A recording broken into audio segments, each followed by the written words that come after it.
Welcome back to another Explainer Focused Learners. So, if you've ever spent time in or around a security operations center, you know the absolute agony of alert fatigue. I mean, it's real. The sheer volume of raw data, the endless stream of false positives, it can literally make finding a real threat feel like hunting for a needle in a digital haystack. But today, we're going to fix exactly that. We are diving into how Microsoft Sentinel's cloud-native architecture acts as the ultimate noise filter, basically transforming those overwhelming data streams into clear, actionable intelligence. Let's get into it. Okay, let's dive into this. On our agenda today, we're going to trace the journey of a single log from its initial collection all the way to its final form as a refined, high-fidelity alert. First, we'll look at the cloud-native SIEM shift. Then we'll cover enterprise telemetry lifecycle management. Third up is high-fidelity event correlation. And finally, we'll wrap things up with detection engineering and tuning. All right, Section 1, the cloud-native SIEM shift.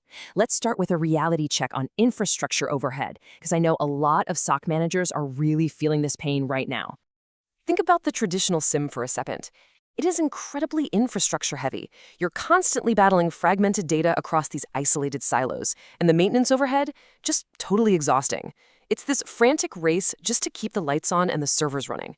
But with Microsoft Sentinel, we get a cloud-native model. The infrastructure burden just completely disappears.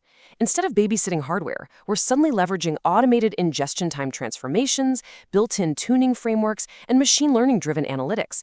It's a massive shift. You go from being a frazzled system administrator back to being a true security analyst.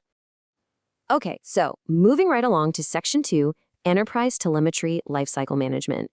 Here, we really need to focus on the economics and the logistics of data ingestion. Because, let's be honest, balancing your visibility with ingestion costs starts right at the source, right? You have to choose the right collection method. We basically have two primary paths here. First, for your cloud-to-cloud integrations and specialized systems, like SAP, for example, you absolutely want to use agentless collection. It's incredibly clean and it drastically reduces your infrastructure footprint. On the flip side, for your Windows and Linux VMs, that's where you deploy the Azure Monitor Agent, or the AMA. That's your agent-based collection for grabbing Windows security events, syslog, and CEF data. Oh, and a quick best practice note here. If you want to ensure secure transport for your on-prem or cross-cloud data streams, always use TLS encrypted syslog. Non-negotiable. Now, what's really interesting about this slide is how brilliantly Sentinel handles pre-filtering. Back in the old days, you needed these clunky, dedicated, heavy forwarder servers. But in Sentinel, data collection rules, or DCRs, act as that heavy forwarder. I like to think of a DCR as an intelligent, super selective bouncer standing at the door of an exclusive club. By using Kusto Query Language, or KQL, to power these ingestion time transformations, our bouncer filters out all the irrelevant logs and noisy fields before they ever get stored in your workspace. So it keeps the low-value logs out of the expensive VIP section, which directly reduces your licensed ingestion costs. It's a real game changer. So once that data actually gets past the bouncer, where does it go? Well, not all logs are created equal, right? So they definitely shouldn't cost the same to store. By utilizing tiered storage optimization, you can route your high-value, critical security data straight to the analytics tier for real-time, lightning-fast monitoring. Meanwhile, you take those high-volume, low-volume logs, think of things like NetFlow data, and you route them over to the data lake tier. This strategy perfectly optimizes your long-term retention lifecycle without completely breaking the bank. All right, Section 3, High-Fidelity Event Correlation. Now we're shifting the narrative from just managing data to proactively hunting attackers by connecting the dots. Let's look at a quick mini detective story to show you exactly how Sentinel tracks stateful relationships across totally disparate data streams using KQL operators. Imagine step 1. A VPN log is ingested. By itself, it's just a user logging in. Big deal, right? But then, in step 2, we use a KQL join operator to correlate that VPN session ID with identity info. Suddenly, we see this as a newly created user account. In step 3, we use the summarize operator to look at Azure activity, and we link that exact user to a highly suspicious database query performed within 24 hours of their account creation. Boom. Suddenly, those isolated events become a clear, incredibly suspicious narrative. To take this even further, Sentinel uses the Fusion correlation engine. This is an absolutely crucial piece of the architecture. It relies on scalable machine learning algorithms to do the heavy lifting for you. So instead of your analyst getting one low-fidelity alert for a slightly weird login and then another completely separate alert for a mass file deletion hours later, the Fusion engine actually connects them. It automatically correlates those multiple low-fidelity alerts into a single high-fidelity Fusion incident. The ML recognizes the pattern, so your analysts don't have to waste time manually piecing the whole shebang together.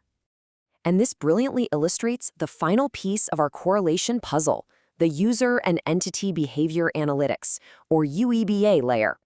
Look, when an analyst opens an investigation, they shouldn't have to sit there and parse raw JSON. The UEBA behaviors layer steps in and transforms those fragmented logs into natural language explanations. It literally gives your analysts plain English context of who did what to whom. And that is just absolutely vital for accelerating stateful investigations. All right, we are bringing it all home now with our final layer. Section 4, Detection Engineering and Tuning. To truly improve your detection accuracy and dramatically reduce the burden on your analysts, we need a rigorous architectural workflow for alert tuning. We want to silence the static and improve the analyst's quality of life. To really maximize that signal-to-noise ratio, your alert tuning workflow has to start with step 1, baselining your telemetry volume. You've got to identify your top 10 noisiest log sources and ruthlessly evaluate their security value against their ingestion cost. From there, you move straight into step 2, contextual enrichment. Sentinel's built-in MITRE ATT&C page helps you visualize your coverage, while the AI-driven SOC optimization dashboard acts almost like an automated consultant. It helps you integrate threat intelligence feeds and CMDB data directly into your correlation rules. This automatically tags assets with risk scores, which really helps identify those coverage gaps that cause actual business risk. So the crucial point is how we continuously refine this logic and map the rest of that architectural workflow directly to Sentinel's native tools. Let's look at this table. For step 3, apply logic suppression, we rely on automation rules. If you have scheduled maintenance generating known good activity, or maybe automated system tasks, or verified vulnerability scanners, automation rules just auto-close those alerts. It implements these vital exclusion lists and keeps your false positive KPIs perfectly accurate. Moving on to step 4, threshold and frequency analysis, we use summary rules. So instead of alerting on every single verbose event, you aggregate massive data sets to filter out transient anomalies. You transition from alert on X to alert on X if the frequency is greater than 50 within an hour, right? Huge difference. Finally, step 5 is your UAT and feedback loop, powered by tuning insights. Sentinel actively reviews closed incidents, and if a specific service account constantly correlates with false positives, it'll actually recommend excluding it. You're effectively validating alerts against a golden image of known good activity and incorporating direct analyst feedback to further prune out that noise. Which brings us to the ultimate question you really need to ask yourself today. Take a hard look at your operations. Is your SOC spending its time proactively hunting advanced threats, or are your analysts just exhausted, basically acting as glorified managers of verbose logs? By leaning into this cloud-native architecture, leveraging automated transformations, and utilizing ML-driven tuning frameworks, you can finally filter out the noise and focus on the real signal. All right, thanks for joining me on this explainer, Focused Learners. Take these concepts, apply them to your workspace, and I will see you in the next one.